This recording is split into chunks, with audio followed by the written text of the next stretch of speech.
आओ जी, question number 1 से शुरू करते हैं। Demand for a commodity refers to, demand की इसमें एग्जैक्ट परिभाषा पूछ रहा है।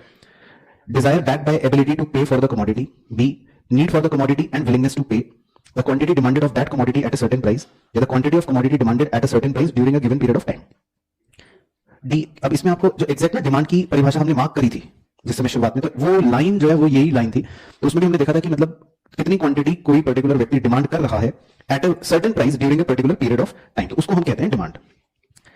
इसके बाद नंबर 2 है contraction of demand as a result of, वैसे कॉन्सेप्चुअली याद है कॉन्ट्रैक्शन कब होता है डिमांड में, जब प्राइस में इंक्रीज होता है ना, क्योंकि जब प्राइस बढ़ता था तो ऑटोमेटिकली क्या होता था, अगर मैं बना के दिखाऊं तो डिमांड आपकी प्राइस के बढ़ने की वजह से मतलब कम हो जाती थी, इसी को हम बोलते थे कॉन्ट्रैक्शन। तो इसीलिए सही आंसर हो गया B, increase in the price of good concern, उसी गुड के प्राइस में जब इंक्रीज होगा तब हम कहेंगे कि कॉन्ट्रैक्शन हो रहा है। उसके नंबर 3 में पूछ रहा है ऑल बट वन। अच्छा, पहले तो ये अंग्रेजी कईयों को नहीं समझ आती। ऑल बट वन का मतलब है सारे सिवाय एक के, तो इसमें आपको वो एक्सेप्ट पूछ रहा है, या एक तरह से समझ लो क्या नहीं है ये बताना है, किस बारे में क्या नहीं है। All but one of the following are assume to remain same while drawing an individual demand curve for a commodity. कह रहे हैं हम इसमें सभी चीजों को एज्यूम करते हैं कि वो सेम रहेगी सिवाय एक के, मतलब इनडायरेक्टली क्वेश्चन पूछ रहा है कि क्या सेम नहीं रहेगा। समझ आ गया क्वेश्चन, क्या सेम नहीं रहेगा ये पूछ रहा है। तो प्रेफरेंस ऑफ द इंडिविजुअल वो हम मानते हैं सेम रहेगा, मनी इनकम वो हम मानते हैं सेम रहेगा, प्राइस ऑफ रिलेटेड गुड वो हम मानते हैं सेम रहेगा, प्राइस ऑफ द कमोडिटी को तो हम सेम नहीं मान सकते ना, वो तो बदलेगा। तो ये क्वेश्चन आपसे ये पूछ रहा है इनडायरेक्टली कि जब आप इंडिविजुअल डिमांड कर्व को ड्रॉ करते हो, या यूं कह लो कि जब हम लॉ ऑफ डिमांड की बात करते हैं, तो आपको क्या बताया था कि demand is function of PX, PR, Y, T. तो उसमें हमारी assumption क्या होती है, हम क्या क्या एज्यूम करते हैं, कांस्टेंट रहेंगे, अदर थिंग्स कांस्टेंट रहेंगे, लेकिन प्राइस को थोड़ी ना हम कांस्टेंट एज्यूम करते हैं, प्राइस तो बदलेगा। तो इसीलिए 3 का हो गया सी। इसका क्वेश्चन नंबर 4 में पूछ रहा है विच of the following pair of goods is an example of substitute. Simple हो गया, सब्स्टिट्यूट बताने हैं, टी और शुगर तो कॉम्प्लीमेंट्री है, टी एंड कॉफी तो ये तो बचपन से वही चल रहा है। उसके बाद question number 5, in case of a straight line demand curve meeting to axes, कह रहा है अगर एक स्ट्रेट लाइन डिमांड कर्व हो जो दो एक्सेस को मीट कर रहा हो, मतलब ये लो जुमला बन गया, the price elasticity of demand at the mid point, mid point पर कह रहा है इलास्टिसिटी क्या होती है 1 है ना, तो ये हमने ज्योमेट्रिक मेथड में पढ़ रखा था। उसके बाद number 6, the law of demand assuming other things to remain constant establish the relationship between. Simple, तो लॉ ऑफ डिमांड किनके बीच में रिलेशन बताता है, price of good and quantity demanded, other things constant रहती हैं। इसके बाद number 7, identify the factor which generally keeps the price elasticity of a good low। कह रहे कौन सा फैक्टर आपको लगता है कि जिससे इलास्टिसिटी कम रहती है, कौन सा फैक्टर है, variety of uses for that good. तो जितने ज्यादा यूज होते हैं हमने पढ़ा था उतनी ज्यादा इलास्टिसिटी होती है, तो ये तो आंसर नहीं होगा। Very low price of commodity, अगर कोई कमोडिटी बहुत सस्ती है तो उसकी इलास्टिसिटी कम रहेगी, क्योंकि फिर आपको फर्क नहीं पड़ेगा ना भाई, आपको माचिस की डिब्बा खरीदना हो, आपको नमक खरीदना हो, जिनकी प्राइस बहुत लो है तो उनकी डिमांड आपकी चेंज नहीं होगी, आप 1 रुपए का खाए तब भी खरीद लोगे, वही 2 रुपए का भी होगा तब भी आप खरीद लोगे, है ना। तो इसकी ही इलास्टिसिटी लो रहेगी। बाकी अगर आप सी और डी पढ़ोगे भी, क्लोज सब्स्टिट्यूट्स होते हैं जब, तो भी इलास्टिसिटी ज्यादा होती है, हाई प्रोपोर्शन होता है किसी चीज का आपके इनकम में तो भी इलास्टिसिटी ज्यादा होती है, तो ए, सी और डी में इलास्टिसिटियां ज्यादा होती हैं। उसके बाद 8 में कह रहा है identify the coefficient of price elasticity of demand when percentage increase in quantity of a good demanded is smaller than percentage fall in its price. तो क्वांटिटी में परिवर्तन कम है और प्राइस में परिवर्तन ज्यादा है, तो लेस देन 1। उसके बाद question number 9, in case of inferior good the income elasticity of demand is, वो बनवाया था ना, हाँ, कि भाई 0 से अगर 1 के बीच में है तो हम मान लेते हैं कि भाई नॉर्मल गुड है, 1 से ज्यादा है तो मान लेते हैं लग्जरी गुड्स हैं, लेकिन अगर 0 से छोटी है, नेगेटिव में है, तो इंफीरियर गुड्स होते हैं, तो इंफीरियर गुड्स की इनकम इलास्टिसिटी क्या हो गई, नेगेटिव हो गई। उसके बाद number 10, if the demand for a good is inelastic, अगर डिमांड किसी गुड की इनइलास्टिक है and increase in its price, price के बढ़ने से will cause the total expenditure, तो पूछ रहा है टोटल एक्सपेंडिचर क्या होगा। तो पहले तो ये बताओ कि जब इलास्टिसिटी लेस देन 1 मतलब इनइलास्टिक होती है तो प्राइस और टोटल एक्सपेंडिचर किस डायरेक्शन में मूव करते हैं, सर हमें क्या बताओ, सेम डायरेक्शन में मूव करते हैं, ये प्रॉपर्टी होती है, ठीक है ना। तो जब इलास्टिसिटी लेस देन 1 होती है तो प्राइस और एक्सपेंडिचर सेम डायरेक्शन में मूव करते हैं, तो अगर प्राइस बढ़ा है तो टीई क्या होगा, वो भी बढ़ जाएगा, तो 10th का हो गया बी। उसके बाद number 11, if regardless of change in its price the quantity demanded remains unchanged, कह रहा है क्वांटिटी बदलेगी ही नहीं, then the demand curve for the good will be, कह रहा है बताओ कैसा डिमांड कर्व है, वर्टिकल। तो जब डिमांड बदलेगी ही नहीं तो इसका मतलब वर्टिकल बन गया डिमांड कर्व, वहीं से पता लग गया डायग्राम से। उसके बाद number 12, suppose the price of Pepsi increases, Pepsi महंगी हो गई, we will expect the demand curve of the Coca Cola to, Coke की डिमांड क्या होगी पहले तो ये बताओ, बढ़ जाएगी। तो कोक की डिमांड बढ़ने का मतलब है डिमांड कर्व राइट में शिफ्ट हो जाएगा, है ना, इंक्रीज इन डिमांड का आपने यही डायग्राम बना रखा है, तो शिफ्ट टुवर्ड्स राइट। इसके बाद question number 13, all of the following are determinants of demand except, simple question, taste है, इनकम है, प्राइस ऑफ रिलेटेड गुड है, क्वांटिटी सप्लाई, ये कोई फैक्टर नहीं है। उसके बाद number 14, a movement along demand curve for soft drinks is best described as, movement along demand curve को क्या बोलते हैं? चेंज इन क्वांटिटी डिमांडेड, बिल्कुल सही है ना, डायरेक्ट क्वेश्चन। उसके बाद 15, if the price of Pepsi decreases, Pepsi सस्ती हो गई, the relative to the price of Coke and 7 up, Coke और 7 अप के मुकाबले पेप्सी सस्ती हो गई, तो पूछ रहे बताओ डिमांड कोक की कम हो जाएगी, 7 अप की कम हो जाएगी, कोक और 7 अप दोनों की ही बढ़ जाएगी, और कोक और 7 अप दोनों की ही कम हो जाएगी, दोनों की कम हो जाएगी, क्योंकि भाई जब पेप्सी सस्ती होगी तो तुम राजीव क्या पियोगे? ज्यादा, पेप्सी ज्यादा पियोगे, तो पेप्सी ज्यादा पीने की वजह से कोक और 7 अप की डिमांड क्या होगी? कम हो जाएगी, दोनों की डिमांड कम हो जाएगी। उसके बाद नंबर 16, अभी अभी डिस्कस करा था हमने, लग्जरी गुड्स की इनकम इलास्टिसिटी है ना 1 से बड़ी। उसके बाद number 17, the price of hot dogs increases by 22%, तो प्राइस में जो चेंज आया वो था 22%, and the quantity of hot dog demanded fall bye 25%, quantity में जो फॉल आया वो आया 25%, तो इसका मतलब क्वांटिटी में परिवर्तन ज्यादा है, प्राइस में परिवर्तन कम, तो ये क्या दर्शा रहा है? इलास्टिक, क्योंकि आंसर आपका 1 से बड़ा आएगा, ठीक है ना, वो तो सीधा पता चल जाएगा आपको। उसके बाद जी 18, if quantity demanded of mutton increases by 5%, quantity 5% बढ़ गई, price of the chicken increases by 20%, price 20% बढ़ा, देखो प्राइस इतना बढ़ा, क्वांटिटी थोड़ी सी बढ़ी, प्राइस में परिवर्तन काफी ज्यादा है। The cross elasticity of demand between mutton and chicken is, तो क्वांटिटी का चेंज है 20%, प्राइस का चेंज है 5%, ये होता है ना फॉर्मूला इलास्टिसिटी का, तो सॉल्व करके कितना आएगा? परसेंट से परसेंट कटा, 5 से 20 कटा 4, ओके, तो चेंज कर लेते हैं, मैंने न्यूमरेटर में प्राइस रख दिया, सॉरी, तो ऊपर 5% रख देते हैं और नीचे 20% रख देते हैं, ठीक है, तो 0.25% से परसेंट कट गया, तो 0.25 पॉजिटिव आ जाएगा। अच्छा, पॉजिटिव क्यों आएगा? क्योंकि मटन का प्राइस भी इंक्रीज हुआ और चिकन की क्वांटिटी, मतलब चिकन का प्राइस भी इंक्रीज हुआ और मटन की क्वांटिटी भी इंक्रीज हुई, तो सब्स्टिट्यूट है दोनों, और सब्स्टिट्यूट में वैसे भी डायरेक्ट या पॉजिटिव रिलेशन रहता है, तो दोनों चीजें ही इंक्रीज हो रही थी, तो इसीलिए ऑटोमेटिकली आपका आंसर पॉजिटिव 0.25 आ गया। इसके बाद जी 19, given the following 4 possibilities which one result in increase in TE, आपको बताना है किससे टीई इंक्रीज होगा, ये बताना है, ठीक है। कह रहे डिमांड इज यूनिट इलास्टिक, तो भाई अगर डिमांड यूनिट इलास्टिक होती है उसमें तो टीई विल रिमेन सेम, तो ये तो ऑप्शन गलत हो गया। कह रहे डिमांड इज इलास्टिक, तो अगर डिमांड इलास्टिक होती है यानी ईडी ग्रेटर देन 1 होता है, तो प्राइस और टीई ऑपोजिट डायरेक्शन में मूव करते हैं, तो उसने बोला एंड प्राइस राइजेस, तो प्राइस अगर राइज हो रहा है तो ऑपोजिट डायरेक्शन का मतलब हो गया टीई तो फॉल करेगा, तो इसलिए बी ऑप्शन भी गलत हो गया, ठीक है राजीव, समझ लो तुम, अगर तुम्हें समझ आएगा तो माना जाएगा कि भारत का हर बच्चा समझ सकता है। फिर उसके बाद डिमांड इज इनइलास्टिक, बताओ डिमांड जब इनइलास्टिक होती है तो प्राइस और टीई किस डायरेक्शन में मूव करते हैं?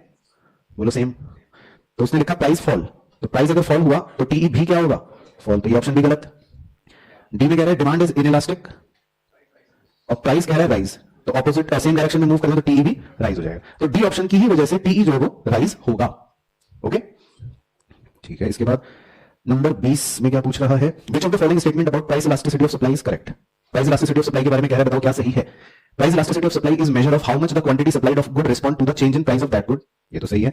Price elasticity of supply is computed as percentage change in quantity supply divided by percentage change in price, formula भी सही है। Price elasticity of supply in the long run would be different from that of short run, ये भी सही है, क्योंकि short run में माना जाता है सप्लाई वैसे भी हम चेंज कम कर पाते हैं, लॉन्ग रन में ज्यादा चेंज कर पाते हैं, तो दोनों में इलास्टिसिटी अलग होगी ऑल।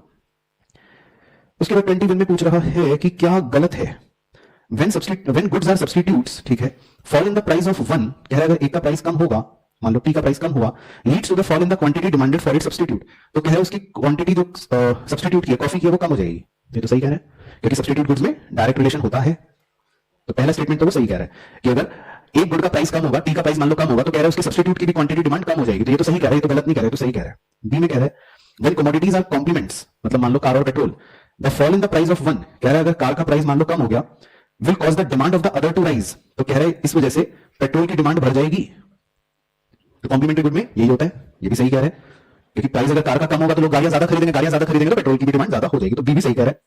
सी में कह रहा है as the income of the consumer increases, आपकी इनकम जब बढ़ती है, the demand for a commodity increases always, कह रहा है आपकी डिमांड कमोडिटी की हमेशा बढ़ेगी, नहीं, क्योंकि इंफीरियर गुड में उल्टा भी होता है, तो उसमें आपकी डिमांड कम भी होती है, तो ये बात उसने गलत कह दी, तो हम इसीलिए सी ऑप्शन टिक कर लेते हैं।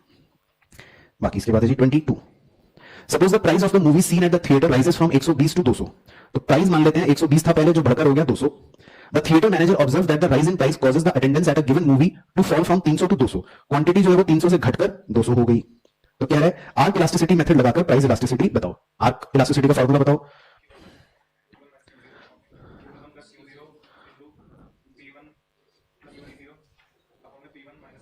ठीक है, तो इसमें वैल्यूज पुट कर दें, 200 माइनस 300 बटे 200 प्लस 300 इंटू 200 प्लस 120 बटे 200 माइनस 120। तो इस पूरी गणित को सॉल्व कर लेते हैं।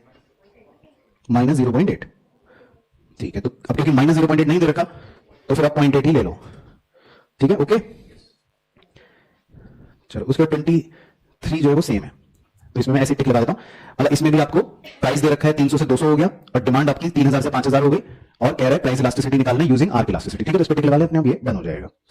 इसके बाद है जी 24, name when the numeric value of cross elasticity between two goods is very high. ये बताया था नहीं, क्रॉस इलास्टिसिटी जब बहुत ज्यादा होती है, बहुत ज्यादा होती है, तो इसका मतलब क्या बताया था कि वो उतने ही गहरे सब्स्टिट्यूट्स हैं। परफेक्ट सब्स्टिट्यूट होगा अगर बिल्कुल इंफिनिटी होगी। परफेक्ट सब्स्टिट्यूट कब होता, जब क्रॉस इलास्टिसिटी बिल्कुल ही इंफिनिटी होती। तो ये लेकिन काफी हाई है, तो इसका मतलब उनकी सब्स्टिट्यूटेबिलिटी भी काफी हाई है, तो दे आर परफेक्ट सब्स्टिट्यूट्स। तो क्रॉस इलास्टिसिटी का वो नंबर लाइन दोबारा बना देता हूं कि भाई जीरो अगर है तो इसका मतलब कि दोनों गुड्स में कोई रिश्ता नहीं है। जितना पॉजिटिव जोन में होगा इसका मतलब वो सब्स्टिट्यूट गुड्स हैं, जितना नेगेटिव जोन में होगा इसका मतलब वो कॉम्प्लीमेंट्री गुड्स हैं। और बस जितना मतलब इसमें आप आगे बढ़ते रहोगे उतना उनका गहरा रिश्ता होता चलेगा। तो बिल्कुल ही अगर मैं कह दूं कि इंफिनिटी है तो परफेक्ट सब्स्टिट्यूट। तो अगर ज्यादा हायर रेंज पर आंसर है तो इसका मतलब हम परफेक्ट सब्स्टिट्यूट नहीं कहेंगे, हाई सब्स्टिट्यूट कह सकते हैं, ठीक है। उसके बाद जी 25, if local pizzeria raises the price of a medium pizza from 60 रुपए टू 100 रुपए, ठीक है। तो पिज्जा के दाम 60 से 100 हो गए, quantity demanded falls from 700 to 100, quantity demanded जो है वो 700 से 100 हो गई। तो कह रहा है प्राइस इलास्टिसिटी निकालो आर्क मेथड से। तो ये भी मैट्रिक लगा तो अपने आप सेम ही हो गया, हो जाएगा।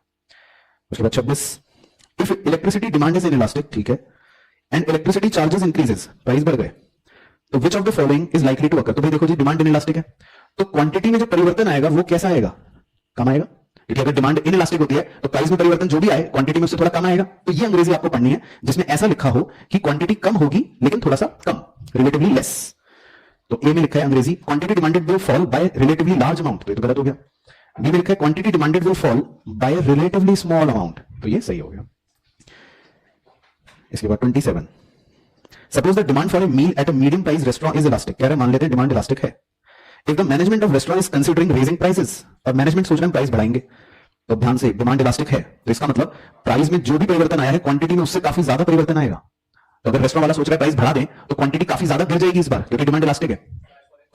तो क्या बन गई अंग्रेजी 27 का answer, large fall in quantity demanded, price के बढ़ने से क्वांटिटी में जो गिरावट आएगी वो लार्ज आएगी, ठीक है।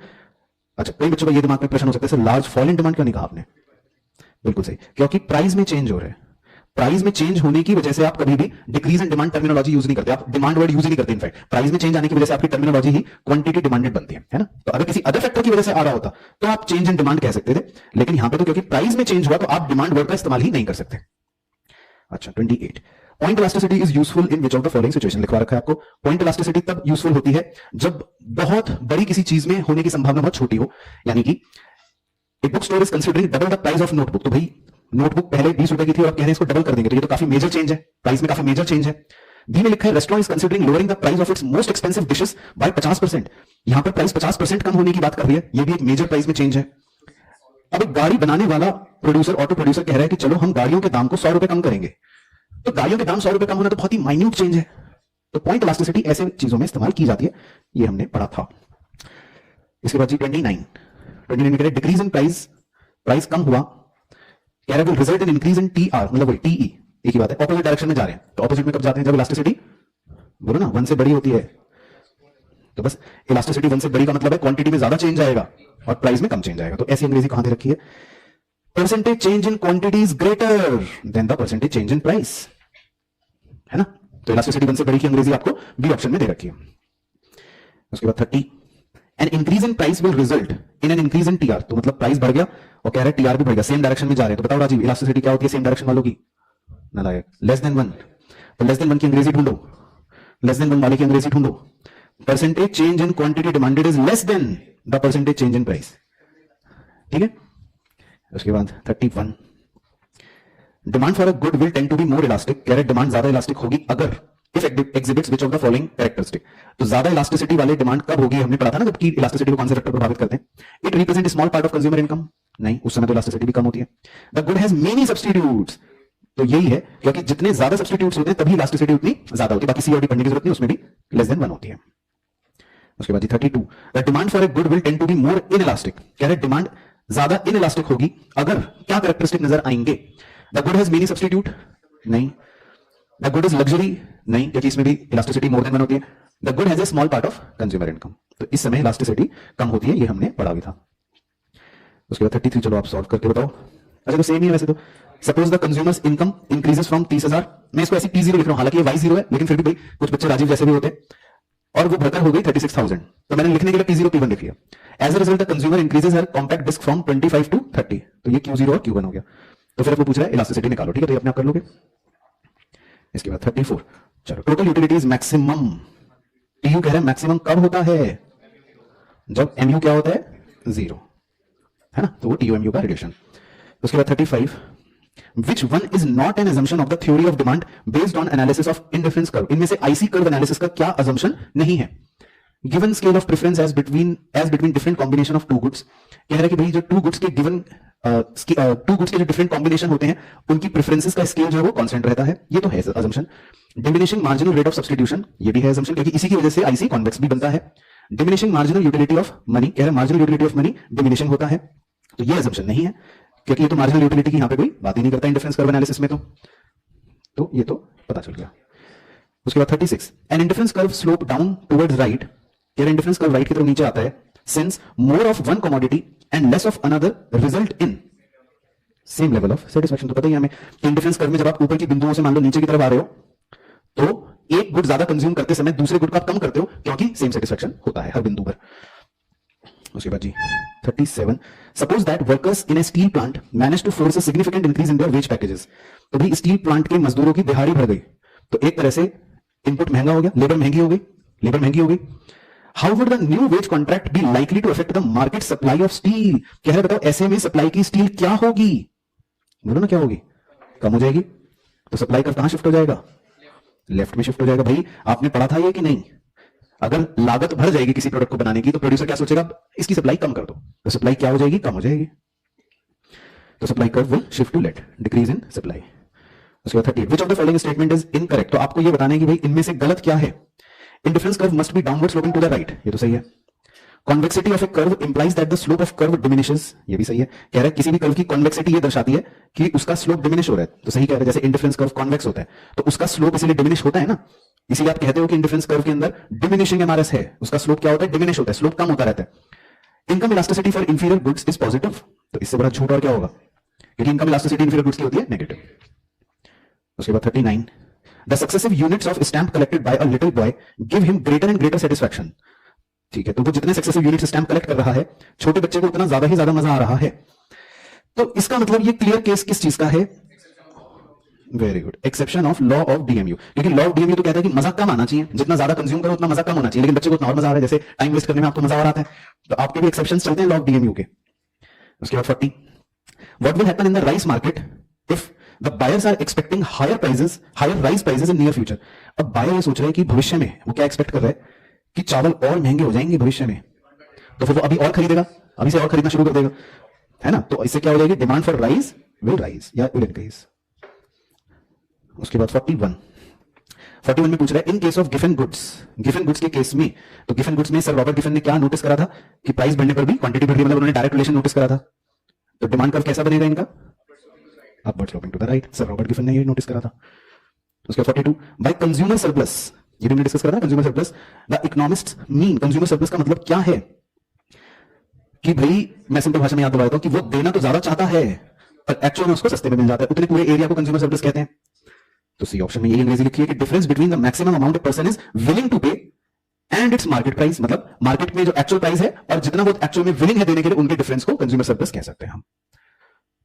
उसके बाद 43, which of the following is a property of indifference curve, तो सिंपल है तो question, convex to the origin, ये तो है प्रॉपर्टी। एमआरएस इज कांस्टेंट, ये नहीं है क्योंकि एमआरएस तो डिमिनिश होता है। एमयू इज कांस्टेंट, ये भी नहीं है, एमयू की तो बात ही नहीं होती, टीयू की बात ही नहीं होती, तो फर्स्ट ही हो गया सही ऑप्शन। उसके बाद 44, when economists speak of the utility of a certain good they are referring to, जब इकोनॉमिस्ट यूटिलिटी की बात करते हैं तो इसका मतलब वो किस चीज की बात कर रहे हैं, expected satisfaction derive from the consuming the good. इसमें कई बच्चों को डाउट आता है कि सर यूजफुलनेस की बात नहीं हो रही, नहीं यूजफुलनेस की बात नहीं हो रही, सेटिस्फैक्शन की बात हो रही है ना, यूजफुलनेस अलग चीज होती है, जैसे सिगरेट है तो उसमें मजा तो बहुत आता है राजीव भाई, है ना, लेकिन उसकी यूजफुलनेस कुछ नहीं है ना, तो इसीलिए यूजफुलनेस का कोई लेना देना नहीं होता यूटिलिटी में।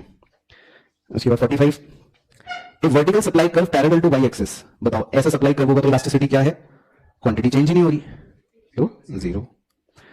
उसके बाद 46 for a normal good with A downward sloping demand curve, ठीक है, तो नॉर्मल गुड की बात कर रहा है। Price elasticity of demand is negative, हाँ। Income elasticity of demand is negative, गलत। Price elasticity of demand is positive, गलत। C price elasticity of demand is positive, गलत। Price elasticity of demand is negative, हाँ, और income elasticity of demand is positive, हाँ, है ना, तो ये सही हो गया।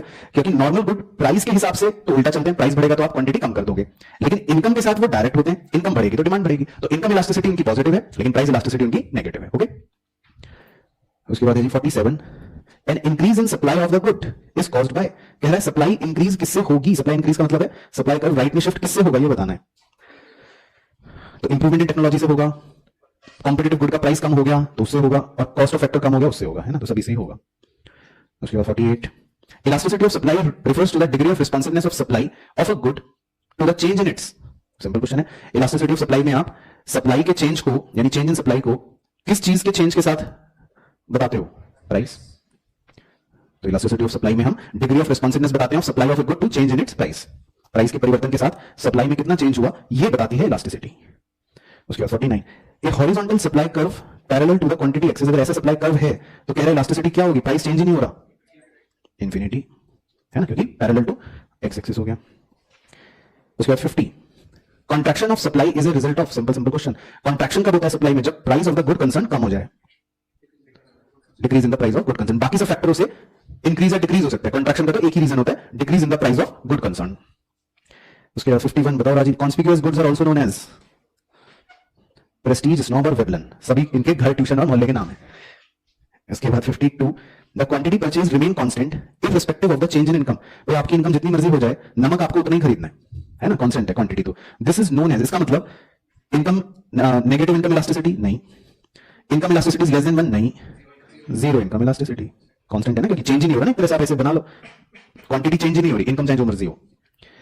इसके बाद 53 as the income increases the consumer will go in for superior goods, ठीक है, सही बात है, and consequently the demand for inferior goods fall, हाँ सही बात है, इनकम बढ़ेगी तो इंफीरियर गुड की डिमांड कम होगी, तो this means inferior good have, तो तुम्हें वैसे भी पता है negative income elasticity, inferior goods की नेगेटिव इनकम इलास्टिसिटी होती है। उसके बाद 54 when the income increases the money spent on necessaries of life may not increase in same proportion, कह रहे हो देखो इनकम बढ़ी लेकिन जो हम नेसेसरीज पर खर्चा करते हैं वो जरूरी नहीं उतना ही बढ़े, तो इसका मतलब कि इनकम में परिवर्तन ज्यादा है लेकिन नेसेसरीज की जो क्वांटिटी है, क्वांटिटी में परिवर्तन थोड़ा सा कम है, उतना नहीं है, तो इससे क्या दर्शा रहा है बताओ, इससे आपको क्या समझ आ रहा है कि इनकम तो ज्यादा बढ़ रही है परंतु क्वांटिटी में चेंज कम है, तो इसका मतलब इनकम इलास्टिसिटी कैसी होगी, इनकम इलास्टिसिटी कैसी होगी, लेस देन 1, हाँ जीरो नहीं होगी, जीरो का तो मतलब होता है कि भाई क्वांटिटी चेंज ही ना हो, तो आप कहते हैं जीरो होगी, तो क्वांटिटी थोड़ी सी तो बढ़ी ना, तो अगर क्वांटिटी का चेंज कम है और इनकम का चेंज ज्यादा है तो आप इसको क्या कह सकते हो कि इनकम इलास्टिसिटी 1 से छोटी है ना, इलास्टिसिटी लेस देन 1 है। सिंपल फंडा ध्यान रखना, क्वांटिटी के परिवर्तन से इलास्टिसिटी का आंसर आप सीधा सीधा देख सकते हो, क्वांटिटी में ज्यादा चेंज आ जाए तो इलास्टिसिटी 1 से बड़ी, क्वांटिटी में कोई चेंज ना आए तो इलास्टिसिटी 0, क्वांटिटी में कम चेंज आए तो इलास्टिसिटी लेस देन 1, क्वांटिटी और बाजू वाले वेरिएबल में बराबर चेंज आए तो इलास्टिसिटी 1 बराबर, ठीक है ना, तो क्वांटिटी के चेंज से हमें पता लग जाता है कि इलास्टिसिटी कैसी हो सकती है। 55 लग्जरी गुड्स तो पता ही है हमें, उनकी इलास्टिसिटी इनकम इलास्टिसिटी क्या होती है, हाई, ये तो सीधा क्वेश्चन हो गया। उसके बाद 56 a good which can not be consumed more than once, non durable है ना, ब्रेड मिल्क ये सब आप एक ही बार कंज्यूम कर पाते हो फिर उसके बाद दोबारा कंज्यूम नहीं हो पाते, नॉन ड्यूरेबल। उसके बाद 57 रिलेटिव प्राइस इज, तो रिलेटिव प्राइस का मतलब हो गया कि भाई आप किसी एक प्राइस को, किसी एक गुड के प्राइस को दूसरे के प्राइस के साथ कंपेयर कर रहे हो काइंड ऑफ, तो उसको रिलेटिव प्राइस बोल सकते हैं, तो इसका मतलब ratio of one price to another. उसके बाद 58 एक point below the budget line of consumer, भाई अगर कोई पॉइंट बिलो है बजट लाइन के अंदर है इसका मतलब आप अपने पूरे पैसे खर्च नहीं कर रहे हो, जितनी आपकी क्षमता है आप उससे कम खर्चा कर रहे हो, तो ऐसी अंग्रेजी कहां लिखी है, B combination of goods which cost less than the consumer income, तो आप अपनी इनकम से कम खर्च कर रहे हो। उसके बाद 59 चलो डायरेक्ट हो गया, डिमांड इज, डिमांड क्या है, desire for a commodity given its price and those of related commodity, नहीं, the entire relationship between the quantity demanded and price of the good other things remaining same, हाँ यही है। बाकी willingness to pay if income is larger नहीं, और ability to पे नहीं, तो डिमांड क्या है, यही है क्वांटिटी डिमांडेड और प्राइस का रिलेशन, अगर बाकी सब चीजों को हम कांस्टेंट रख दें तो। उसके बाद 60 suppose the potatoes have negative income elasticity, बस वेरी गुड, तो पता चल गया इनकम इलास्टिसिटी अगर नेगेटिव है तो इसका मतलब कैसे गुड्स हैं, इंफीरियर गुड्स। उसके बाद 61 the price of tomato increases, तो भाई टमाटर जो है महंगे हो गए, ठीक है, टमाटर का प्राइस बढ़ गया, and people buy tomato puree, अब लोग टोमेटो प्यूरी खरीद रहे हैं, तो ये सब्स्टिट्यूट गुड्स होते हैं, टमाटो टमाटो प्यूरी, ये दोनों सब्स्टिट्यूट गुड्स होते हैं, है ना। आपकी मम्मी को पता होगा टमाटर महंगे हो जाते हैं तो वो सब्जियों में टमाटर नहीं डालती मम्मी, फिर टमाटो प्यूरी का इस्तेमाल करना शुरू करती है क्योंकि टमाटो प्यूरी सस्ती पड़ती है और बच्चे को बेवकूफ बनाना आसान रहता है रंग वही लाल आएगा सब्जी में। तो टमाटर और टमाटो प्यूरी जो है सब्स्टिट्यूट गुड्स होते हैं। तो अगर टमाटर महंगे हो गए, मतलब प्राइस टमाटर का ज्यादा हो गया, तो टमाटो प्यूरी की डिमांड और बढ़ जाएगी। मतलब लिख लेते हैं बात, डिमांड ऑफ टमाटो प्यूरी बढ़ जाएगी क्योंकि डायरेक्ट रिलेशन होता है। तो कह रहा है you infer that tomato puree and tomatoes are, तो वो तो हमने कर ही लिया सब्स्टिट्यूट गुड्स सी। उसके बाद जी 62, chicken and fish are substitute, ठीक है, वो इस बार बता रहा है कि चिकन और फिश सब्स्टिट्यूट है। If price of chicken increase, simple question, तो फिश की डिमांड भी क्या होगी, इंक्रीज, क्योंकि सब्स्टिट्यूट्स में डायरेक्ट रिलेशन होते हैं। तो कौन सा ऑप्शन बन गया, बी, तो डिमांड इंक्रीज हो जाएगी और फिश का डिमांड कब राइट शिफ्ट हो जाएगा। उसके बाद 63, potato chips and popcorn are substitutes, chips और पॉपकॉर्न जो सब्स्टिट्यूट्स हैं। A rise in the price of potato chips, अगर पोटैटो चिप्स के प्राइस बढ़ गए, will dash the demand for popcorn, popcorn की डिमांड भी क्या होगी, इंक्रीज, क्योंकि सब्स्टिट्यूट गुड में डायरेक्ट रिलेशन हो गया। And the quantity of popcorn sold will, और पॉपकॉर्न जो बेचे जा रहे हैं उनकी क्वांटिटी भी क्या हो जाएगी, इंक्रीज, क्योंकि डिमांड भी इंक्रीज हो रही है तो प्रोड्यूसर भी सोचेगा कि अब मैं भी ज्यादा बना के बेचूं, ठीक है ना। उसके बाद 64, if the price of orange juice increases, संतरे का जूस जो है वो महंगा हो गया, the demand for Apple juice will, सही, तो ऑरेंज जूस महंगा हो गया तो लोग कहेंगे कि चलो एप्पल जूस ज्यादा पी लेते हैं, तो एप्पल जूस की डिमांड इंक्रीज हो जाएगी because they are substitute goods. उसके बाद 65, an increase in the demand for computers other things remaining same, कह रहा है अगर कंप्यूटर्स की डिमांड बढ़ जाए तो आप जब इस तरह का क्वेश्चन हो तो देख सकते हो, मान लो ये मैं मार्केट बना देता हूं, ये हो गया सप्लाई कर्व, ये हो गया डिमांड कर्व। तो अगर कंप्यूटर की डिमांड बढ़ा देते हैं हम, तो यानी कि उसको राइट शिफ्ट कर देता हूं डिमांड को, तो डिमांड के राइट शिफ्ट होते ही बाजार का प्राइस क्या होगा, बढ़ जाएगा, और बाजार में जो पहले क्वांटिटी थी वो भी टेक्निकली बढ़ जाएगी। तो कंप्यूटर के डिमांड के बढ़ने से प्राइस और क्वांटिटी कंप्यूटर्स के बढ़ जाएंगे। तो कौन सा ऑप्शन सही हो गया, डी, डोंकी। हाँ, increase in the price and number of computer bought, number of computer bought का मतलब सरल भाषा में क्वांटिटी ही है ना, क्वांटिटी बढ़ जाएगी तो प्राइस भी बढ़ जाएगा और क्वांटिटी भी बढ़ जाएगी कंप्यूटर्स की डिमांड बढ़ने से, नेचुरल है तो। उसके बाद 66, when total demand for a commodity whose price has fallen increases, कह रहे हैं अगर किसी कमोडिटी जिसका प्राइस कम हुआ है और उसकी डिमांड अगर बढ़ रही है तो इट इज ड्यू टू, ये किसकी वजह से हो रहा है, पहले भी आया था क्वेश्चन, प्राइस इफेक्ट, क्योंकि डिमांड किसकी वजह से चेंज हो रही है, प्राइस की वजह से चेंज हो रही है, तो इस परिवर्तन को हम कह देंगे प्राइस इफेक्ट। अगर इनकम की वजह से चेंज हो रही होती तो इनकम इफेक्ट, सब्स्टिट्यूट की प्राइस की वजह से चेंज हो रही होती तो सब्स्टिट्यूशन इफेक्ट, है ना, तो पता लग जाता। उसके बाद 67, with the fall in price of commodity, अगर कमोडिटी का प्राइस कम होता है तो कंज्यूमर रियल इनकम इंक्रीजेस, हाँ, क्योंकि रियल इनकम का मतलब होता है परचेजिंग पावर, तो दाम कम हो जाने से कंज्यूमर की परचेजिंग पावर बढ़ जाती है, तो ये तो ठीक है। बी कह रहा है कंज्यूमर रियल इनकम डिक्रीजेस, ये गलत हो गया। There is no change in real income, ये भी गलत हो गया, तो ए ही सही हो गया। इसके बाद 68, with N increase in the price of diamond the quantity demanded also increase, diamond महंगा तो उसकी डिमांड भी बढ़ रही है। ये राजीव को भी पता है, कॉन्स्पिक्यूअस गुड्स, तो उन केस में एक्सेप्शन है, लॉ ऑफ डिमांड का तो उसमें ऐसा ही होता है। उसके बाद 69, an example of good that exhibit direct price demand relation, मतलब कि ऐसे गुड्स कौन से हैं जिनका प्राइस भी बढ़ता है और उनकी डिमांड भी बढ़ती है, नहीं, उनकी डिमांड, उनका प्राइस उनकी डिमांड। तो ऐसा एक आदमी ने चेक करा था बिहेवियर, सर रॉबर्ट गिफिन ने, कि भाई प्राइस भी बढ़ रहा था ब्रेड का और लोग डिमांड भी ब्रेड की बढ़ा रहे थे, तो जिस गुड का प्राइस बढ़े उसी गुड की डिमांड बढ़े, तो ऐसे गुड्स को कहते हैं गिफिन गुड्स। सब्स्टिट्यूट गुड्स में प्राइस किसी और का होता है, डिमांड किसी और की होती है, मतलब वो अलग कहानी होगी, वो तो होता प्राइस पेप्सी का बढ़ रहा है और डिमांड कोक की बढ़ रही है, तो वो आप सब्स्टिट्यूट गुड्स कहते हैं। लेकिन वो यहाँ पे ये नहीं पूछ रहा, वो कह रहे हैं example of goods that exhibit direct price demand relation, तो मतलब वही गुड्स की प्राइस बढ़ रही है, वही गुड की डिमांड बढ़ रही है, तो वो direct price demand relation show कर रहे हैं। इसके बाद 70, in economics when the demand for a commodity increases with fall in its price, कह रहा है अगर प्राइस कम होने की वजह से डिमांड बढ़ जाए तो उसको आप क्या कहते हो, एक्सपेंशन, है ना, तो सिंपल हो गया। उसके बाद 71, the quantity supplied of a good और service is the amount that, तो क्वांटिटी सप्लाइड की परिभाषा पूछ रहा है कि क्या होती है, इज एक्चुअली बॉट, तो ये तो यहीं गलत हो गया। Producer wish they could sell at a higher price, ये यहीं गलत हो गया। Producer plan to sell during a given period of time at a given price, यही सही लग रहा है। और डी में लिखा है people are willing to buy, ये यहीं गलत हो गया, क्योंकि सप्लाई की बात हो रही है तो बाय बाय वाला पॉइंट तो आएगा ही नहीं। उसके 72, सिंपल सप्लाई इज सी, जैसे डिमांड में था रिलेशन ऑफ क्वांटिटी सप्लाइड और प्राइस। उसके बाद 73, in book market the supply of book will decrease, कह रहे सप्लाई जो है वो बुक की डिक्रीज हो जाएगी, डिक्रीज का मतलब है सप्लाई कर लेफ्ट में शिफ्ट हो जाएगा, if any of the following occurs except, मतलब सिवाय किसके, तो आपको ये बताना है कि किससे लेफ्टवर्ड शिफ्ट नहीं होगा, ठीक है।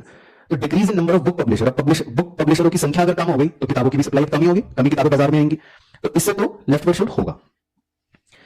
बी में कह रहे decrease in price of the book, book के प्राइस कम हो गए, तो बुक के प्राइस कम होने से तो कॉन्ट्रैक्शन होगा बुक की सप्लाई का, क्योंकि बुक का ही प्राइस अगर कम कर दोगे तो बुक की ही क्वांटिटी कम हो जाएगी, जिसको कॉन्ट्रैक्शन बोलते हैं, तो इससे तो फिर लेफ्टवर्ड शिफ्ट नहीं हो रहा, इससे तो कंट्रैक्शन होगा, तो यही वैसे सही आंसर बन गया, क्योंकि उसने पूछा था किससे लेफ्टवर्ड शिफ्ट नहीं होगा, तो बी से लेफ्टवर्ड शिफ्ट नहीं होगा, क्योंकि बी से तो कंट्रैक्शन होगा, है ना, क्योंकि decrease in price of book. बाकी सी डी पढ़ लो, उससे भी लेफ्टवर्ड शिफ्ट ही होगा। Increase in future expected price of book, producer को लग रहा है भविष्य में किताबें और महंगी होंगी, तो फिर तो वो अभी कम बेचेगा, तो अभी वो अपनी सप्लाई क्या करेगा, कम कर देगा, तो देखो इससे भी सप्लाई लेफ्टवर्ड शिफ्ट हो गई। और डी में लिखा है इंक्रीज इन इनपुट, किताब बनाने में जो पेपर का इस्तेमाल हो रहा है, इनपुट अगर महंगा हो गया तो इससे भी सप्लाई कम हो जाएगी। तो देखो सब पॉइंटों से सप्लाई लेफ्ट शिफ्ट होगी, लेकिन बी पॉइंट से सप्लाई कॉन्ट्रैक्ट होगी।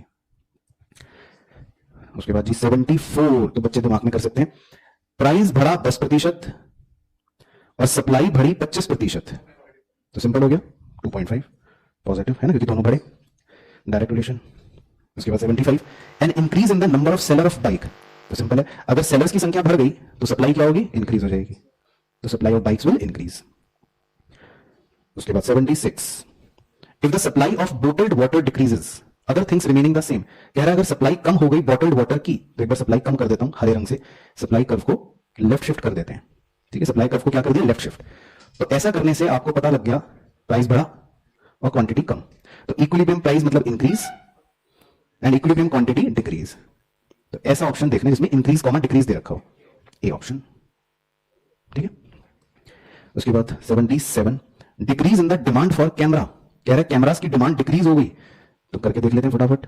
अब इस बार डिमांड डिक्रीज हो गई, तो डिमांड कर्व को लेफ्ट शिफ्ट कर देते हैं हरे रंग से, तो इससे प्राइस भी कम और क्वांटिटी भी कम, तो कौन सा आंसर हो गया, decrease in price and decrease in quantity, तो नंबर का मतलब क्वांटिटी। उसके बाद जी 78, which of the following statement about inferior good is या आर फॉल्स, इंफीरियर गुड के बारे में क्या गलत है ये बताना है। Number 1, inferior goods are those that we will never buy no matter how cheap they are, तो ये तो गलत है, कह रहे हैं हम इंफीरियर गुड कभी भी नहीं खरीदेंगे, तो ऐसा तो नहीं है, खरीदना भी पड़ सकता है, कभी आपको भगवान अगर आपकी इनकम कम रहेगी तो फिर आप इंफीरियर गुड ही खरीदोगे, तो ये बात तो गलत हो गई। सेकंड में कह रहे हैं inferior goods are those that we buy more, हम ज्यादा खरीदते हैं, इफ वी बिकम पुअरर, जब हम और गरीब होते हैं, तो ये सही कह रहा है। थर्ड में कह रहे हैं inferior goods are those that we buy more if we become richer, तो ये तो गलत हो गई बात है ना, ये तो गलत हो गया, तो 1 और 3 गलत है, तो ए ऑप्शन बन गया हमारा आंसर, क्योंकि क्वेश्चन ने कहा हमें गलत बताने हैं, तो 1 और 3 जो है वो गलत हो गया, ठीक है। इसके बाद ये तो डायरेक्ट है जी, comfort lies between necessaries and luxuries, है ना, तो नेसेसरीज और लग्जरीज के बीच वालों को हम कंफर्ट कहते हैं, नोट्स में शायद पहला ही दूसरा पॉइंट है। उसके बाद 80, ये भी सिंपल, वेरी शॉर्ट पीरियड किसे कहते हैं जिसमें supply can not B change, भाई आपका 2 सेकंड का टाइम है, तो उसमें प्रोड्यूसर कहता है मैं सप्लाई चेंज नहीं कर सकता। उसके बाद 81, when the supply curve moves to left, supply curve कह रहा है अगर लेफ्ट में मूव करेगा तो इसका मतलब है lesser quantity is supplied at a given price, तो यही है मतलब, क्योंकि क्वांटिटी कम हो जाएगी और प्राइस तो गिवन मतलब सेम ही रहता है, लेफ्टवर्ड शिफ्ट में तो प्राइस तो सेम रहता है, बस क्वांटिटी सप्लाई कम हो जाएगी। उसके बाद 82, when the supply curve moves to right, ये भी सिंपल हो जाएगा, इसमें क्वांटिटी बढ़ जाएगी, प्राइस विल रिमेन सेम, तो कौन सा हो गया, supply increases and more quantity supplied eight given price. उसके बाद 83, इलास्टिसिटी ऑफ सप्लाई इज, ये भी सिंपल हो गया कि क्वांटिटी सप्लाइड में कितना चेंज आया with respect to change in its price, तो डायरेक्ट थे। उसके बाद 84, elasticity of supply is measured by dividing the percentage change of quantity supplied by percentage change in price, ठीक है, राजीव भी बता रहे हैं आंसर। उसके बाद 85, elasticity of supply is 0 means, अगर इलास्टिसिटी 0 है तो इसको क्या बोलते हैं, परफेक्टली इनइलास्टिक सप्लाई, क्योंकि इसका मतलब क्वांटिटी चेंज नहीं हो रही, ठीक है, तो ये कितने आसान क्वेश्चन आ गए बीच में। 86, elasticity of supply is greater than 1, तो क्या सिखाया कॉन्सेप्ट, इसका मतलब क्वांटिटी में परिवर्तन ज्यादा होगा, प्राइस में कम होगा, तो ऐसी अंग्रेजी कहां लिखी है, proportionate change in quantity is more than the proportionate change in price. उसके बाद 87, if the quantity supplied is exactly equal to the relative change in price, दोनों बराबर हैं, मन तो देखो राजी को भी पता है अब तो। उसके बाद 88, the price of the commodity decreases from 6 to 4, price जो है वो 6 से 4 हो गया, and quantity demanded increases from 10 से 15, क्वांटिटी डिमांडेड 10 से 15 हो गई, find the coefficient of price elasticity, तो ये निकाल लोगे अपने आप, बताओ, Q1 minus Q0 upon P1 minus P0 into P0 upon Q0, तो 15 माइनस 10 बटे 4 माइनस 6 इंटू 6 बटे 10, एक बार इसको सॉल्व करना, माइनस 1.5, ठीक है, तो माइनस 1.5, ठीक है। तो क्वेश्चन ने कोफिशिएंट पूछा, तो इसका मतलब है कि अब हम इग्नोर कर देंगे माइनस साइन को, तो अपने आंसर को मैं चेंज करके ए कर लेते हैं, तो आ रहा है वैसे माइनस 1.5, वो हो गया एब्सोल्यूट इलास्टिसिटी, लेकिन वो खाली कोफिशिएंट पूछ रहा, तो हम आंसर कोफिशिएंट के फॉर्म में देंगे, तो यानी 1.5, तो फिर हम 1.5 को टिक कर लेते हैं। इसके बाद 89, the supply function is given as ठीक है, ये दे रखा है supply function, find the elasticity using point method when price is 15। तो प्राइस 15 दे रखा है, तो आप अगर पी की जगह 15 पुट कर दो तो क्वांटिटी क्या आ जाएगी, -100 + 150 50। तो मैं नॉन मैथ्स वाले बच्चों के हिसाब से कर रहा हूं ताकि सभी को अच्छा लगे। तो आप लेट कर लो, P1 कुछ भी लेट कर सकते हो, मैं 25 मान लेता हूं। तो अब आप उसी फंक्शन में 25 पुट करो तो क्वांटिटी क्या आएगी, पी की जगह 25 पुट करोगे तो -100 + 250, ये हो गया 150, ये आएगी। अब मैं फॉर्मूला लगा देता हूं इलास्टिसिटी का। तो उसने बोला तो है कैसे करने को, लेकिन हम तो कैसे भी कर सकते हैं। तो मैंने इस पर चर्चा करी थी नॉन मैथ्स वाले बच्चों के लिए आसान तरीका का, जिसमें डिफरेंशिएट आपको करने की आवश्यकता नहीं पड़ेगी। तो इसको सॉल्व करके देख लो क्या आ रहा है, 100/10 × 15/50। तो ये कट गया, ये कट गया, 3 आ रहा है, ठीक है ना। तो 3 आ जाएगा आपका आंसर। बाकी मैथ्स वाले को भी अगर जिज्ञासा है जानने की तो वो इस गिवन फंक्शन को डिफरेंशिएट कर दे, तो डिफरेंशिएट करेगा तो 10 बचेगा, और फिर वो इलास्टिसिटी का फॉर्मूला लगा सकता है, ये जो डिफरेंशिएशन आया इनटू P/Q। तो डिफरेंशिएशन 10 है और P आपको 15 दे रखा था और Q आपका 50 आया था। तो 10 × 15/50 करोगे तो आपका भी आंसर 3 आ जाएगा। तो चाहे गणित का विद्यार्थी हो चाहे मेरी तरह कोई नॉन गणित विद्यार्थी हो, दोनों विद्यार्थियों का आंसर 3 आ जाएगा। अब नहीं है ना मैथ्स, चलो इसके बाद 90। The figure below shows the budget constant of a consumer with income of 900 रुपए। कंज्यूमर की जेब में 900 रुपए हैं और वो 2 कमोडिटीज कंज्यूम कर सकता है, आइसक्रीम या चॉकलेट। अच्छा, अब अगर आप चॉकलेट पे फोकस करो तो वहां पर वैल्यू या यूनिट्स जो है 90 दे रखे हैं। इसका मतलब है कि भाई अगर वो अपने सारे रुपए चॉकलेट खरीदने पे खर्च करता है तो वो 90 चॉकलेट्स खरीद सकता है। तो आप इससे ये पता लगा सकते हो कि एक चॉकलेट जो है वो कितने की होगी। तो भाई 900 रुपए उसकी जेब में है और उसने 90 चॉकलेट्स खरीदी है मैक्सिमम, तो इसका मतलब एक चॉकलेट 10 रुपए की आती होगी, तभी वो 90 चॉकलेट्स खरीद रहा है। और इसी तरह आप आइसक्रीम में देख सकते हो, यूनिट्स आपको 45 दे रखे हैं मैक्सिमम बजट के हिसाब से। तो इसका मतलब एक आइसक्रीम कितने की आती होगी, 20 रुपए की, क्योंकि 900 रुपए आपकी जेब में और आपने 45 आइसक्रीम्स खरीदी है मैक्सिमम, या खरीद सकते हो आप मैक्सिमम, तो इसका मतलब एक आइसक्रीम 20 रुपए की आती होगी। तो वो पूछ रहा है prices of the 2 commodities respectively. तो रिस्पेक्टिवली का मतलब है जिस ऑर्डर में सवाल ने दिया है, पहले आइसक्रीम दिए और फिर चॉकलेट दिए, तो पहले आइसक्रीम का भाव बताओ कितना है, 20, और फिर चॉकलेट का तो 20 और 10। तो कई बच्चे जज्बात में ए ऑप्शन टिक करेंगे तो गलत हो जाएगा। तो बी ऑप्शन जो है वो सही है, क्योंकि उसने रिस्पेक्टिवली दिया है, तो उसकी सवाल की लैंग्वेज के हिसाब से हम बताएंगे पहले आइसक्रीम फिर चॉकलेट। उसके बाद जी 91, no matter what the price of coffee is. Price coffee का कुछ भी हो, यानी प्राइस बढ़े या घटे, अर्जुन हमेशा 100 रुपए पर वीक का ही टोटल खर्चा करता है, तो टोटल एक्सपेंडिचर इज कांस्टेंट। बताओ राजीव, प्राइस के बढ़ने घटने पर अगर एक्सपेंडिचर सेम रहता है तो इलास्टिसिटी क्या सिखाई दी, 1। तो किस में दे रखा है ऐसा option, D, Arjun demand for coffee is unit elastic, क्योंकि यूनिट इलास्टिक का मतलब ही होता है 1, ठीक है। उसके बाद 92, a firm learns that the own price elasticity of a product it manufactures is 3.5। एक फर्म ने देखा कि उसकी प्राइस इलास्टिसिटी अपनी प्रोडक्ट की 3.5 है, तो मतलब कह सकते हैं इलास्टिसिटी सप्लाई की काफी ज्यादा है, हाई है ना, 3.5 है। What would be the correct action for the firm to take if it wishes to raise its total revenue. तो जब इलास्टिसिटी 1 से ज्यादा होती है तो प्राइस और रेवेन्यू ऑपोजिट डायरेक्शन में मूव करते हैं। तो अगर रेवेन्यू को मुझे बढ़ाना हो तो प्राइस को क्या करना पड़ेगा, कम करना पड़ेगा, तभी वो ऑपोजिट डायरेक्शन में बात सही बनेगी। तो मेरा आंसर हो जाएगा कि प्राइस कम कर दो। तो ऐसा कहां दे रखा है, ए में, लोअर द प्राइस। कह रहा है क्योंकि गुड की डिमांड इलास्टिक है, तो प्राइस को कम करना पड़ेगा ताकि वो ऑपोजिट डायरेक्शन में भागे, और ऑपोजिट डायरेक्शन में भागने से रेवेन्यू बढ़ जाएगा। उसके बाद 93, at higher prices people demand more of a certain good. Price बढ़ने पर भी लोग उस गुड की ज्यादा डिमांड कर रहे हैं, not for their birth but for their Prestige value. सही, तो इसको बोलते हैं वेबलेन इफेक्ट।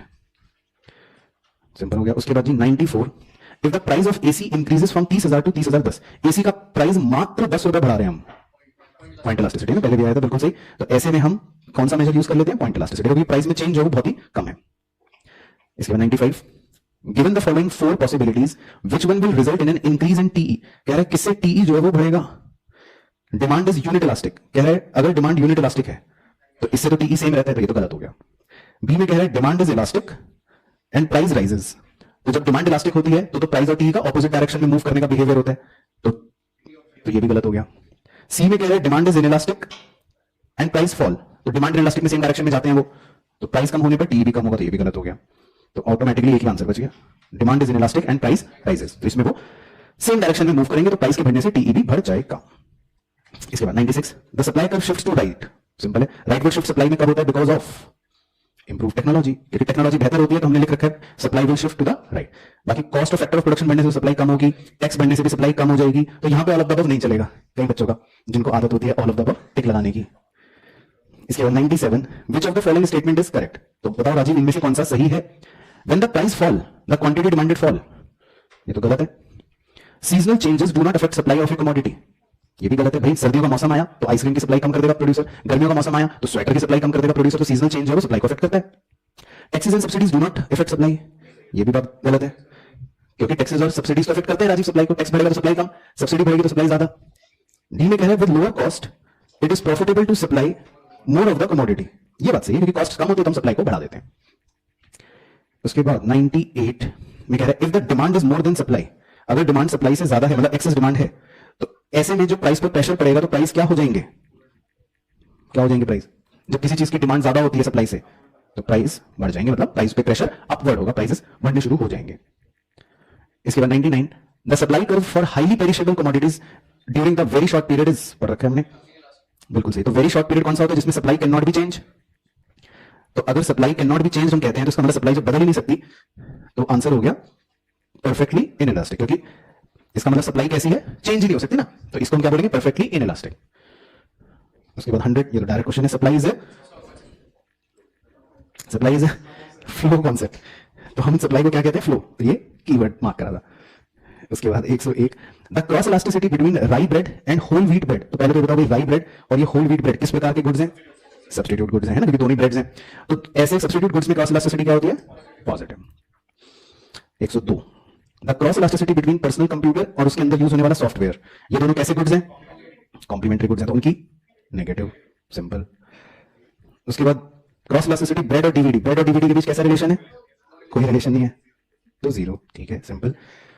उसके बाद 104 विच of the following is correct, तो हमको बताना है कि क्या सही है। With the help of statistical tools that demand can be forecasted with perfect accuracy, है ना, परफेक्ट एक्यूरेसी से नहीं हो सकता। The more number of substitute of A commodity the more elastic is demand, सही है, क्योंकि हमने फैक्टर्स अफेक्टिंग इलास्टिसिटी में पढ़ा था, जितने ज्यादा सब्स्टिट्यूट्स होते हैं उतनी ही ज्यादा इलास्टिसिटी भी होती है। उसके बाद 105 suppose the income elasticity of education in private school in India is 3.6, तो इनकम इलास्टिसिटी जो है साहब पॉजिटिव है और 1 से बहुत बड़ी है, तो ये कौन से गुड की पहचान थी, लग्जरी, तो प्राइवेट स्कूल में जो आप पढ़ाई करते हो वो एक लग्जरी है।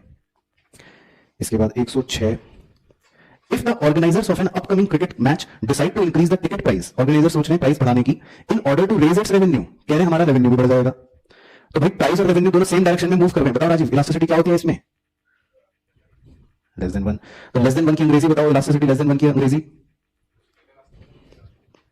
मतलब बड़ी अंग्रेजी, परसेंटेज चेंज इन क्वांटिटी कम होगा थोड़ा सा, है ना, परसेंटेज चेंज इन क्वांटिटी कम होगा, less than percentage change in price. तो बी में देखो इंक्रीज इन टिकट रेट जो है वो कह रहा है ज्यादा है और परसेंटेज चेंज इन जो टिकट सोल्ड है, मतलब जो क्वांटिटी है वो कम है, तो बी अंग्रेजी जो है वो आपको इलास्टिसिटी लेस देन 1 की अंग्रेजी ही दे रखी है। उसके बाद जी 107 data on production of vegetables for the past 2 years showed that despite stable prices there is a substantial decline in the output of cabbage leading to lower supply into the market, ठीक है, which of the following can possibly the reason, तो कह रहा है कि पिछले 2 साल से हम ये देख रहे हैं कि स्टेबल प्राइसेस होने के बावजूद भी बंद गोभी की सप्लाई जो है वो कम हो रही है, क्योंकि आउटपुट उसका कम हो रहा है, उत्पादन कम हो रहा होगा बाजार में, तो कह रहा है कि भाई इसका पॉसिबल रीजन आपको क्या लग रहा है, increase in the price of cauliflower which is equally preferred by consumer, announcement of a subsidy by government on vegetable production, तो सब्सिडी देने से तो उल्टा सप्लाई बढ़नी चाहिए थी, तो ये तो बढ़ने होगा, मोर फार्मर्स प्रोड्यूसिंग कैबेज, और बढ़नी इससे भी बढ़नी चाहिए कैबेज की supply, substantial decrease in the price of capsicum, तो कैप्सिकम और कैबेज का तो कोई रिलेशन होता भी नहीं है वैसे तो टेक्निकली, तो कॉलीफ्लावर जो फूल गोभी होती है बंद गोभी होती है उसमें फिर भी आप कह सकते हो कि कैसा रिलेशन होता है, कैसे गुड्स है ये, सब्स्टिट्यूट गुड है, तो increase in the price of cauliflower, तो कॉलीफ्लावर के प्राइस में किसी चेंज आने की वजह से मैं मान सकता हूं कि हो सकता है कैबेज की सप्लाई कम हो गई होगी, क्योंकि कैबेज की डिमांड अकॉर्डिंगली मान लो कम हो गई होगी, तो इसीलिए उसकी सप्लाई भी कम हो गई होगी,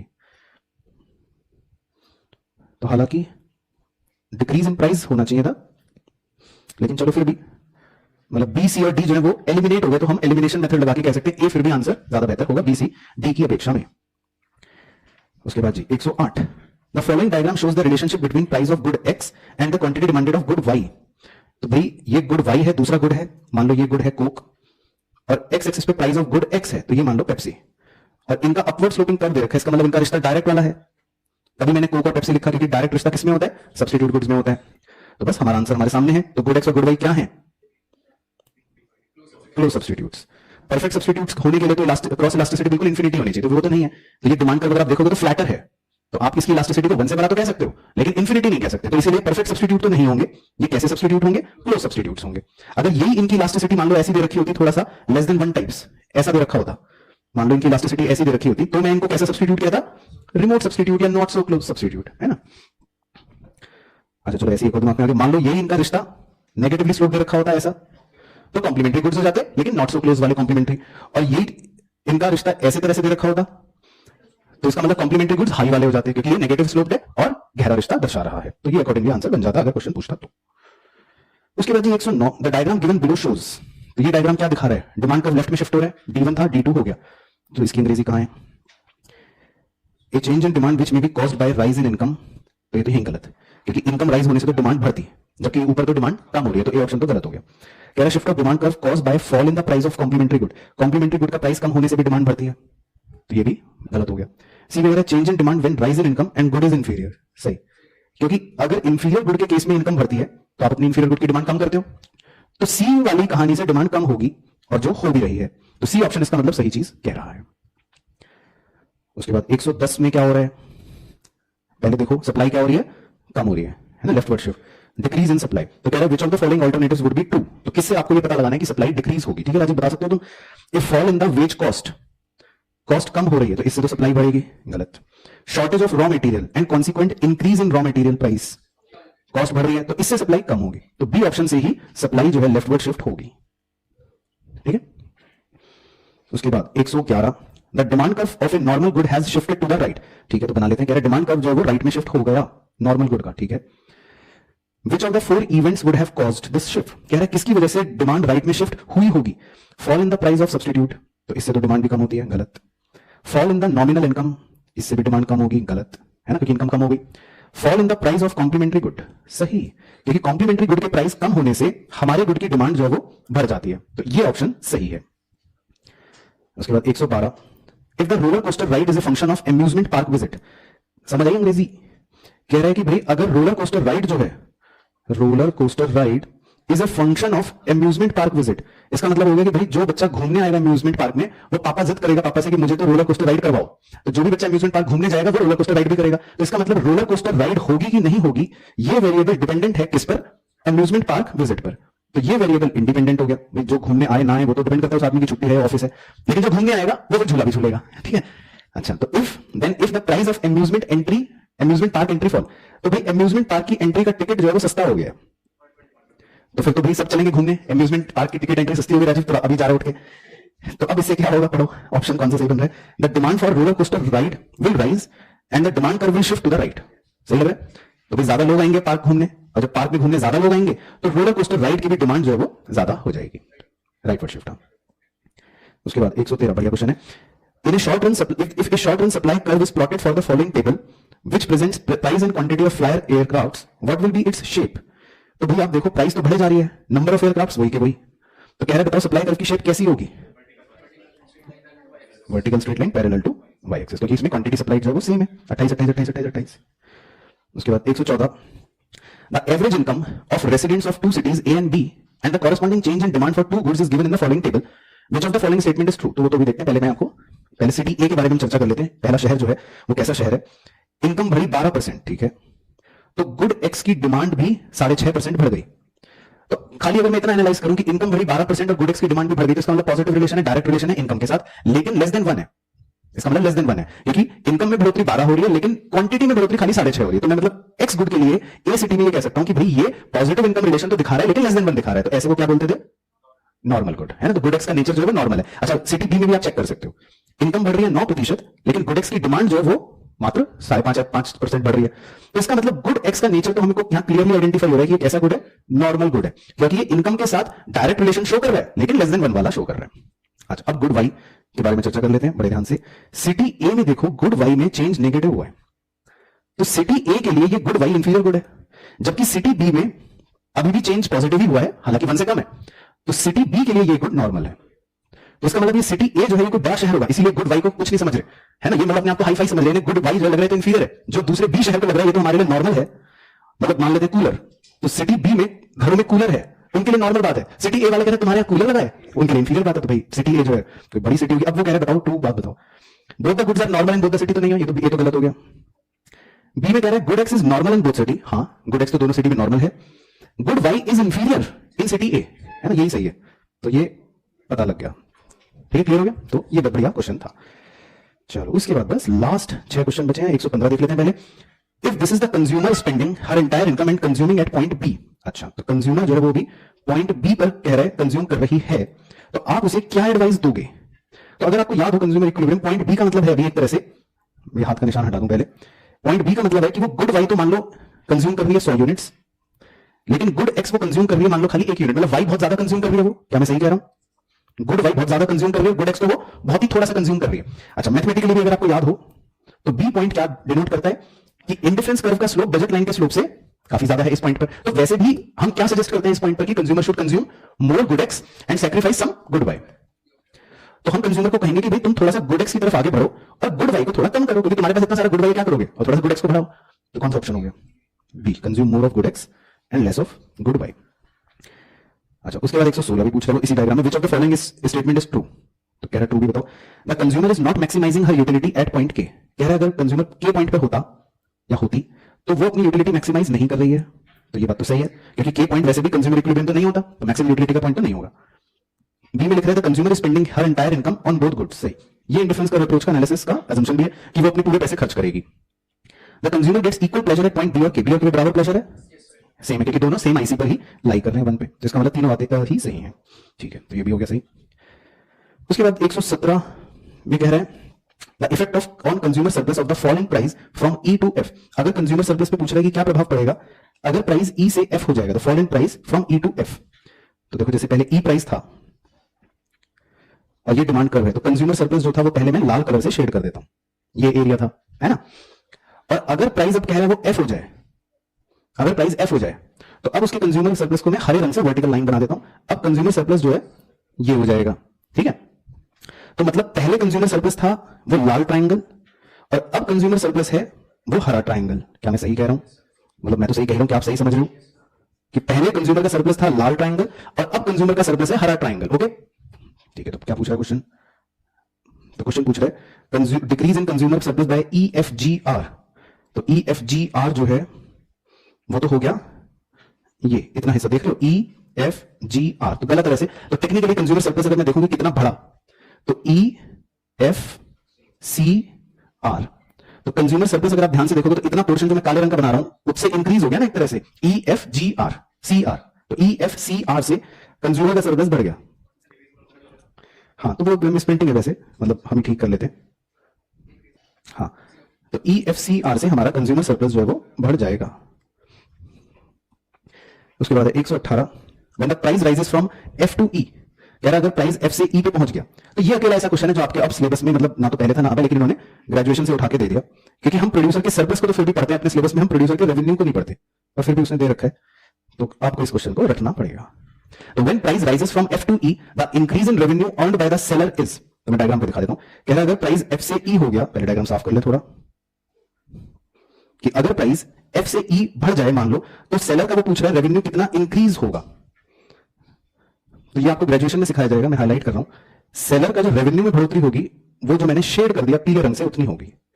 इसका मतलब वो सेम क्वांटिटी ऊंचे दाम पर अगर बेच रहा होगा तो उसके रेवेन्यू में इतनी बढ़ोतरी हो गई। सेम क्यू लेवल पर अगर हम जज करें तो अब प्राइस के एफ से ई पर पहुंचते ही उसको उतना पीला एरिया जो है वो ज्यादा कमाई का अवसर मिल जाएगा, है ना। तो ये इसका आंसर है, इसको बस आप लर्न कर लेना क्योंकि ये हमारे सिलेबस में वैसे नहीं होता। तो ई एफ जी आर से सेलर का रेवेन्यू बढ़ जाएगा, तो ये ऑप्शन मतलब ई एफ जी आर, तो वो जो रेक्टेंगल है वो सेलर का रेवेन्यू बढ़ जाएगा। चलो, उसके बाद एक question 119 how would that budget line be affected if price of both good fail. कह रहा है अगर दोनों ही गुड सस्ते हो जाएं, बताओ राजीव, आइसक्रीम पहले 20 रुपए की थी अब 10 की हो गई, चॉकलेट पहले 10 रुपए की थी अब 5 की हो गई, मतलब दोनों गुड्स सस्ते हो गए, तो क्या तुम दोनों गुड्स अब ज्यादा खरीद पाओगे? बोलो या। तो बजट लाइन कैसे शिफ्ट होगी आपकी? अब आप चॉकलेट भी ज्यादा खरीद पाओगे, आइसक्रीम भी ज्यादा खरीद पाओगे, तो अब आपकी बजट लाइन कैसे शिफ्ट हो जाएगी? राइट में शिफ्ट हो जाएगी, राइट में शिफ्ट हो जाएगी। तो कौन सा ऑप्शन बन गया? Budget line would not shift, ये तो गलत। New budget line must be parallel to the old budget line, हाँ ये सही। The budget line must be shifting to the left, ये भी गलत। The new budget line will have the same slope as the original so long as the price of both goods change in the same proportion, ये भी सही। तो दो सही है वैसे तो इसमें। चलो, तो कोई नहीं, मतलब वो किताब में इन्होंने ऐसा क्वेश्चन दे रखा है तो दोनों सही, लेकिन डी ज्यादा सही इसलिए ले रहे हो क्योंकि बी जो है वो डी का भाग हो गया एक तरह से, बी जो है वो डी के अंदर ही समा गया ना। अगर आप लॉजिकली सोचोगे भाई, अगर दोनों के प्राइसेस कह रहे सेम प्रोपोर्शन से कम होंगे, तो जो अब नई हरी वाली बजट लाइन बनी उसका स्लोप और जो पुरानी बजट लाइन थी दोनों का स्लोप सेम रहेगा, तो टेक्निकली वो पैरेलल ही होंगे, तभी स्लोप सेम भी रहेगा। तो बी जो है वो डी के अंदर ही आ गया, वैसे देखा जाए तो डी में ज्यादा मतलब उसने एक्यूरेट बात कह दी है, तो डी ले लेते हैं फिर हम, ज्यादा बेहतर। हालांकि बी वैसे सही है, लेकिन आप ऐसे समझ लो बी ऑटोमेटिकली डी के अंदर कवर हो गया। और उसके बाद 120, ड्यूरिंग रिसेशन, तो रिसेशन के दौर में इकोनॉमीज एक्सपीरियंस इंक्रीज अनएम्प्लॉयमेंट, हाँ, रिड्यूस लेवल ऑफ इनकम, हाँ ठीक है। How would a recession likely to affect the market demand for new cars, तो नई गाड़ियों की मार्केट डिमांड क्या होगी, लेफ्ट होगी, क्योंकि कंज्यूमर की एक तरह से आप कह सकते हो इनकम लेवल कम हो गया, तो जब इनकम कम हो जाती है कंज्यूमर की तो डिमांड कर्व कहां शिफ्ट होगा, लेफ्ट में, डिमांड भी कम हो जाएगी, तो डिमांड कर्व जो है विल शिफ्ट टू लेफ्ट। चलो तो बहुत बहुत मुबारक।